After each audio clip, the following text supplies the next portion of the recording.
It's me, Jordan the Voices Guy. Welcome to part 2. Right now I'm working on the head mostly. Now when it comes to workstations, you can work almost anywhere as there's a lot of space and usually a pretty flat surface. Most of the time I'm going to be working on my bed, but sometimes I may be working on my computer, I might be working in the living room floor, I might be working at the kitchen table, but it's basically anywhere you want, basically.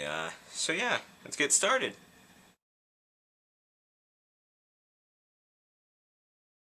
As you can see, the foam is laid out on my bed, and what we're going to do is we're going to trace the pattern for the head, and then after that we'll cut it out along the line, and then we'll have the two pieces that will make up the head.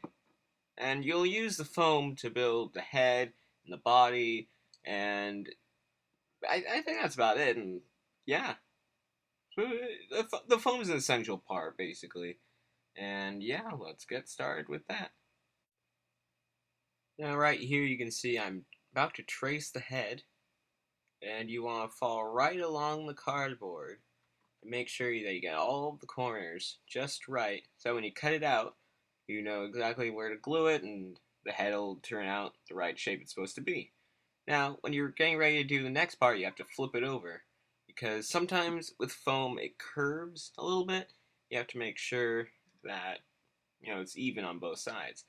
Now, as you can probably see on the back of the head, it is from an old freezer pizza box, and those are usually the best to use for head patterns because they tend to be larger. But if you have another box, then that's totally fine.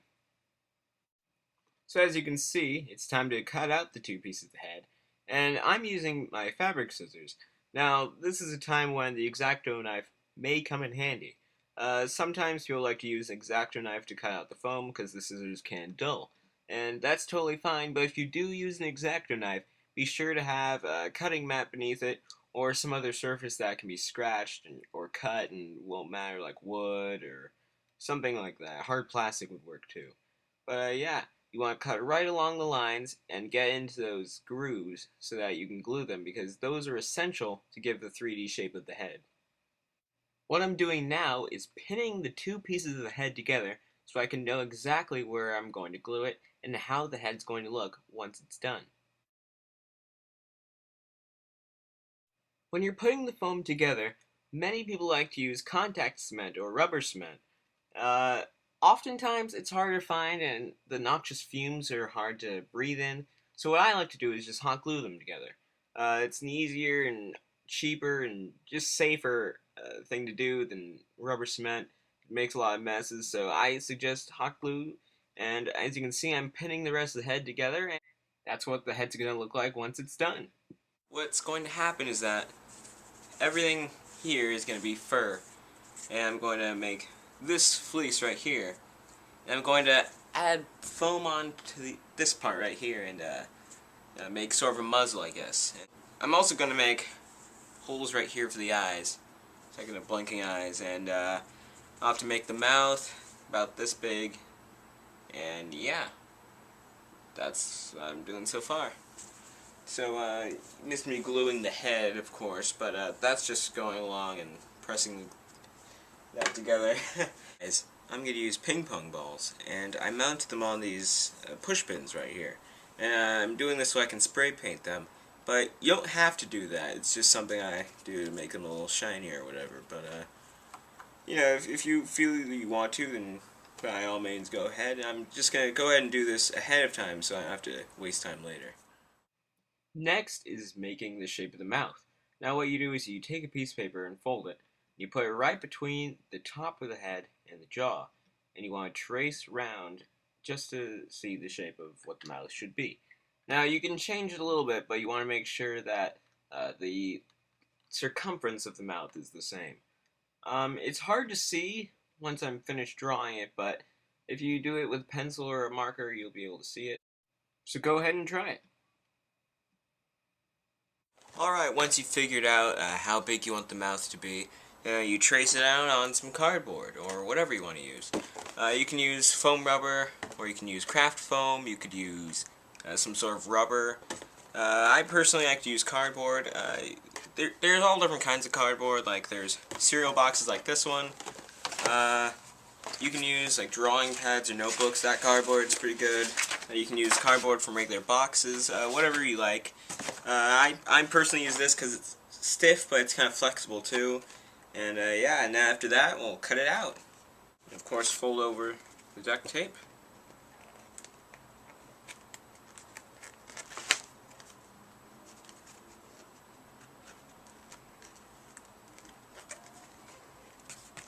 And then you've got a mouth plate. And over time, if you start to curl, it'll curl and, you know, add a lot of emotion to a character. So because this is a mouth plate, you want there to be some grip in case you can't grip onto the inside of the head. So you want to take some foam and make circles, put your fingers inside of so there's some grip on there. I'll go make those. Now we've made these foam rings, it's time to glue them onto the mouth plate for some support. Next, you want to trace the mouth onto the felt right here. And normally, if it was red felt, then you'd use a Sharpie to trace it. But because it's black, can't see a Sharpie. So if you can find one, then I'd highly suggest using a white color pencil to trace the mouth. So let's do that right now.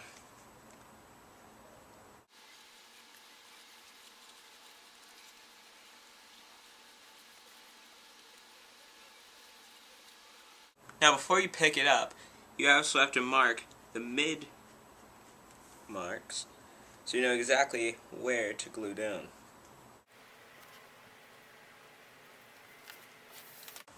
Alright, now you want to take a straight edge like the rest of that cardboard, then continue the line so it'll be a little easier.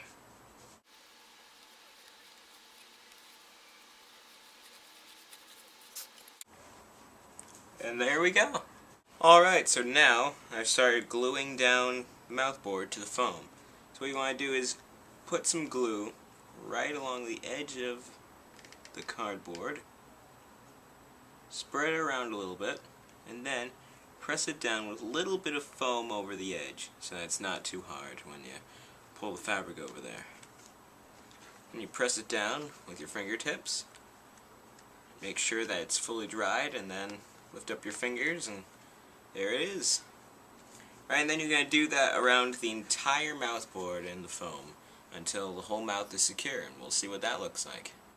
Alright, now I have glued down the mouthboard, and the head finally works. So this is pretty cool, isn't it? Alright, so I guess that's it for part 2. I'm Jordan the Voices Guy, and I'll see you in part 3, where we'll start, we'll probably start the sewing of the head or something. Maybe the eyes, I don't know, we'll see.